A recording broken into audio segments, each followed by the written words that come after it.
Hello, तर आज आपण बनवणार आहे दह्यातली भरलेली भेंडी, ते पण भेंडी न भरता, ते पण एकदम सोप्या पद्धतीने. ही भाजी झटकेपट होते.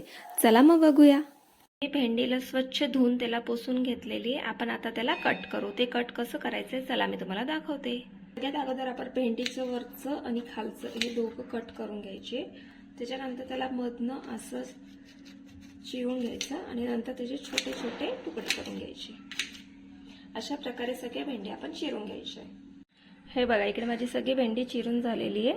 इकडे मी कढईमध्ये तेल टाकलंय. थोडंसं जिरं टाकायचं. जिरं तडतडायला लागलं की आपली जी भेंडी चिरून ठेवली होती ती सगळी भेंडी त्याच्यात टाकून द्यायची. भेंडीला थोडंसं परतून घ्यायचं आणि त्याला तेलामध्ये शिजून द्यायचं. आता आपली भेंडी शिजते तोपर्यंत त्याच्यामध्ये टाकायचा मसाला आपण रेडी करून घेऊ. वाटीमध्ये 2 चमचे दही घेऊ.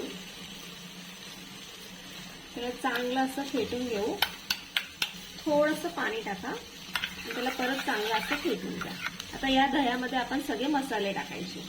थोडीशी हळद टाका, लाल तिखट टाका 2 चमचे, काळा मसाला सुद्धा टाकलाय, थोडंसं दाण्याचं कूट टाका. हे सगळ्यांना चांगलं असं हलवून घ्या. इकडे बघा, पातळसर मी ती दह्याची ग्रेव्ही करून घेतली आहे. आपली भेंडी सुद्धा शिजत आली. आता आपण जी ग्रेव्ही केली आहे ती त्याच्यात टाकू. तर ही ग्रेव्ही टाकून घ्यायची. चांगलं असं हलवून घ्या. चवीनुसार मीठ टाका आणि त्याला हलवून घ्या. आणि हे बघा, तयार आहे आपली दह्यातली भरलेली भेंडी. व्हिडिओ आवडला असेल तर व्हिडिओला लाईक शेअर नक्की करा आणि चॅनलला सबस्क्राईब करायला विसरू नका.